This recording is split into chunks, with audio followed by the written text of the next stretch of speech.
ये part number 2 है जो संस्कृत शिक्षा विभाग का सामाजिक विज्ञान का हम पेपर हल कर रहे हैं। इससे पहले मैंने ये पेपर जो सामान्य शिक्षा विभाग का था ना, आरपीएससी द्वारा की जाती थी 2022 में। ये कब हुई थी इसका पेपर?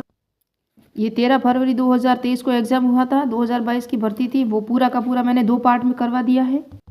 ये जो हल कर रहे हैं 21 दिसंबर 2012 को 22 को पेपर हुआ था, वो फरवरी को हुआ था 2023 को। ये 2022 को हुआ था पेपर 21 दिसंबर वाला जो आउट हुआ था। तो एसएसटी लेवल का पेपर इसके 25 एमसीक्यू में करवा चुकी हूँ। आज 26 से स्टार्ट करते हैं और मेरी प्ले लिस्ट अलग से बनी हुई है जो आंसर की तरफ से है। तो 25 एमसीक्यू में करवा चुकी हूँ 25 तक। तो 26वां स्टार्ट करते हैं, उसके बाद आगे 50 करवाने की कोशिश करूँगी क्योंकि आज पॉलिटी के प्रश्न होंगे। मैंने कल जो वीडियो करवाया था ना उसके अंदर इकोनॉमिक के थे। किसके थे? इकोनॉमिक के। आज स्टार्ट करेंगे जो पॉलिटी के आएंगे और कुछ समाजशास्त्र का टॉपिक हो, क्योंकि एसएसटी लेवल का पेपर है 2022 का, वो कर रहे हैं हल। और 2 पार्ट में मैंने 2022 का जो सामान्य शिक्षा का वो करवाया। एक पार्ट में मैंने राज्यपाल के एमसीक्यू करवाए जो पूर्व एग्जाम में आए थे। एक पार्ट में मैंने समाजशास्त्र के एमसीक्यू करवाए जो 2022 में दो पेपर आया हुआ ना, वहाँ सिर्फ सोशोलॉजी के पेपर करवाए एमसीक्यू। अब 2018 वाला एमसीक्यू वो सोशोलॉजी में करवाना है। एक पूरा का पूरा पार्ट में लूँगी लोक प्रशासन, जिसके अंदर पूरे के पूरे 2022 से लगा के पीछे 2010 तक के जितने लोक प्रशासन के एमसीक्यू आए ना, वो एक मैराथन लेने की कोशिश करूँगी, जहाँ सिर्फ आपको आंसर ही मिलेंगे, न कि उसकी व्याख्या नहीं बताऊँगी, सिर्फ आंसर बता दूँगी। तो कोशिश करूँगी। आज स्टार्ट करते हैं 25 से 50 तक जाने की। तो स्टार्ट करते हैं। पहला प्रश्न जो है मानव विकास सूचकांक की गणना का उपयोग नहीं लिया जाता है। तो मैंने कहा था मुझमें है ना, शिशु मृत्यु दर को नहीं लिया जाता है। मानव विकास सूचकांक और निर्धनता सूचकांक। निर्धनता में अंदर आता है शिशु मृत्यु दर आता है, प्रति व्यक्ति आय नहीं आती उसके अंदर, है ना। उसके अंदर शिक्षा आती है, स्वास्थ्य आता है, जो निर्धनता सूचकांक होता है।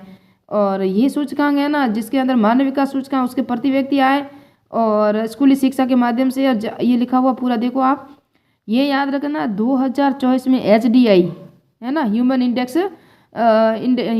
डेवलपमेंट इंडेक्स, जो उसे कहते हैं मानव विकास सूचकांक, 2024 में इसकी रैंक है 134वीं, किसकी? भारत की रैंक है। तो याद रखना ये एग्जाम में करंट अफेयर की दृष्टि से आ सकता है।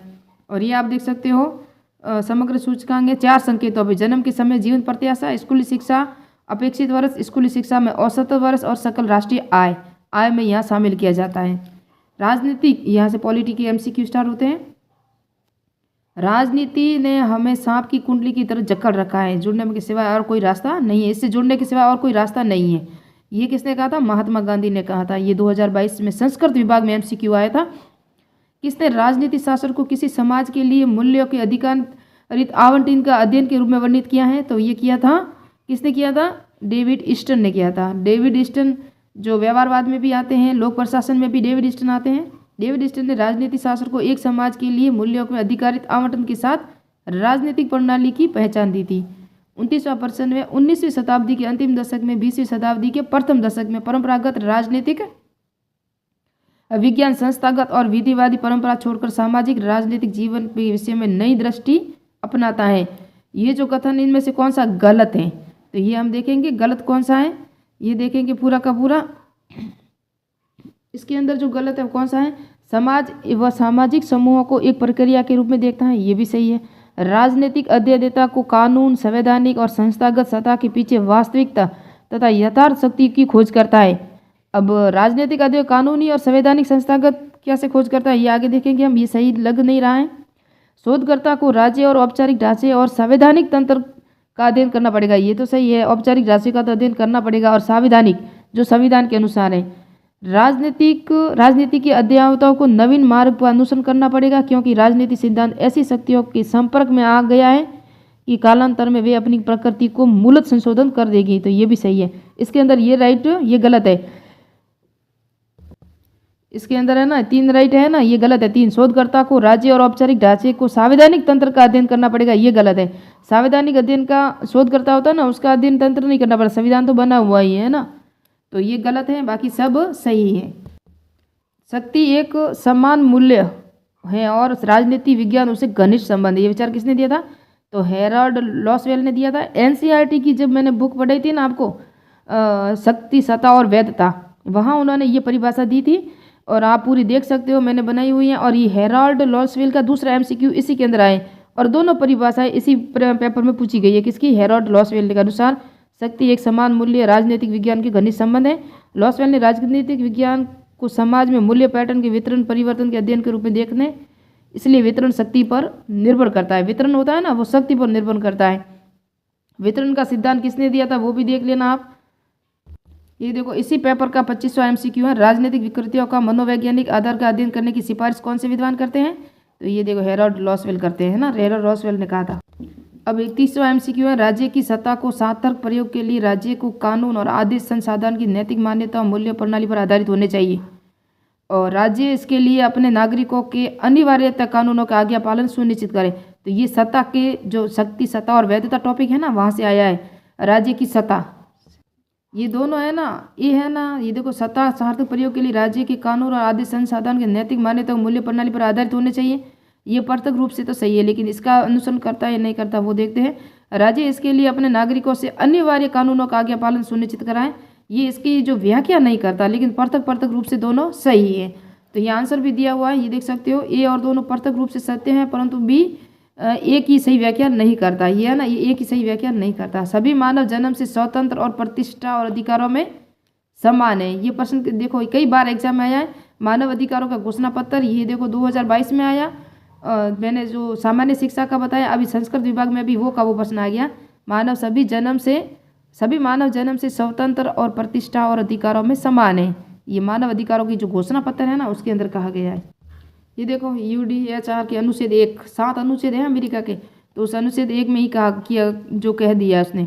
कौन से विचारक जो आधुनिक राज्य के आगमन का संदेशवाहक और राष्ट्रसंघ की भूमिका का लेखक माना जाता है? कौन से विचारक को आधुनिक राज्य के आगमन और संदेशवाहक और राष्ट्रसंघ की भूमिका का लेखक माना जाता है? तो वो है दांते। कौन है? दांते, है ना। ये विश्व इतिहास से आया हुआ है और राज्य की जो परिभाषा दी थी ना, उसी के अंदर से आया है। राष्ट्रसंघ की भूमिका के रूप में राज्य की जो परिभाषा थी, ये आप देख सकते हो। निम्न में से किस टीकाकार ने कहा कि अपना संविधान बनाते समय भारतीयों ने नियति के साथ साक्षात्कार होता है ना, उसमें कोई चूक नहीं की है? तो ये क्या था? ग्रेनविल ऑस्टिन ने कहा था। ग्रेनविल ऑस्टिन ने कहा था।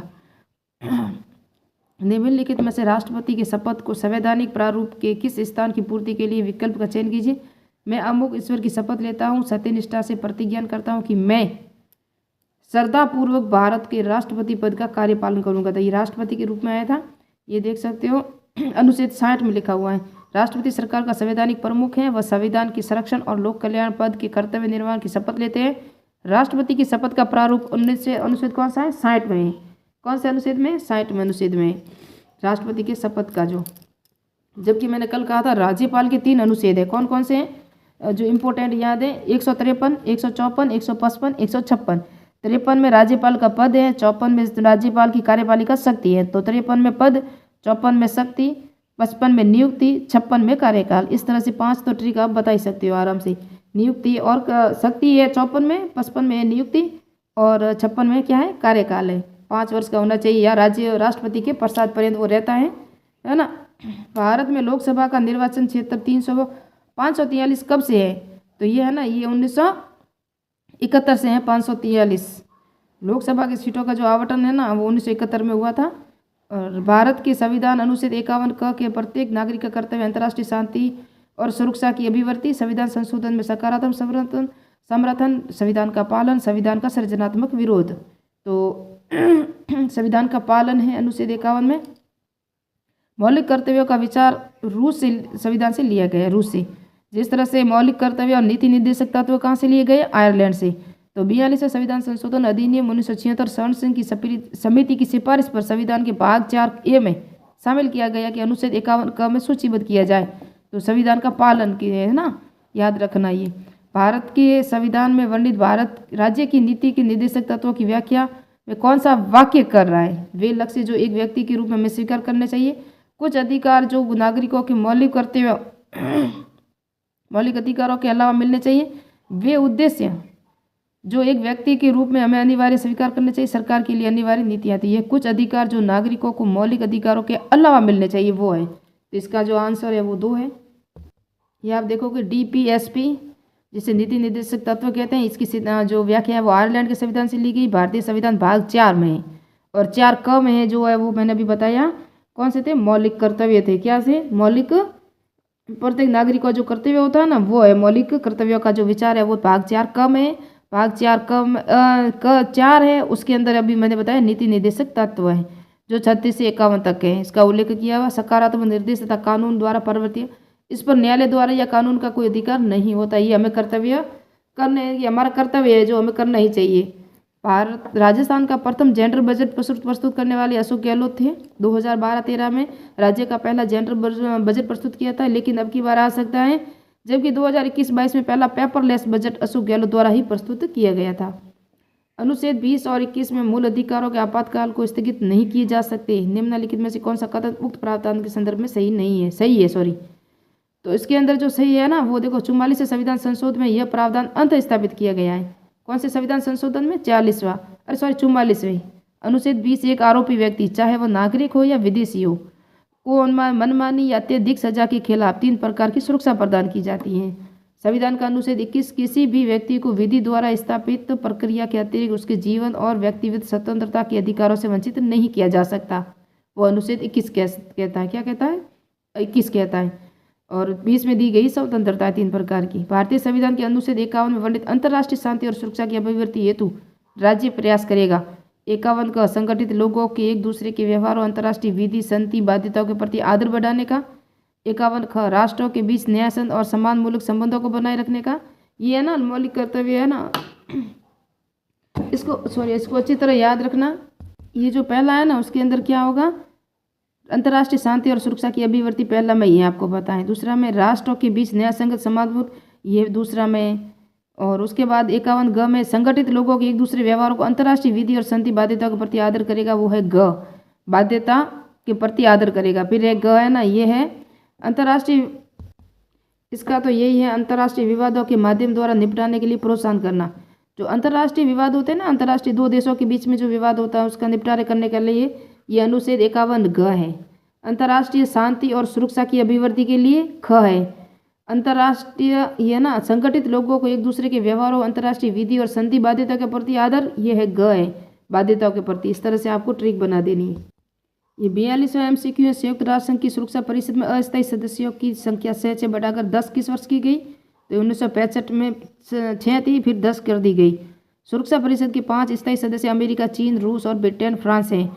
मूल रूप से सुरक्षा परिषद के 11 सदस्य थे, जिसे 1965 में बढ़ाकर 15 कर दिए गए।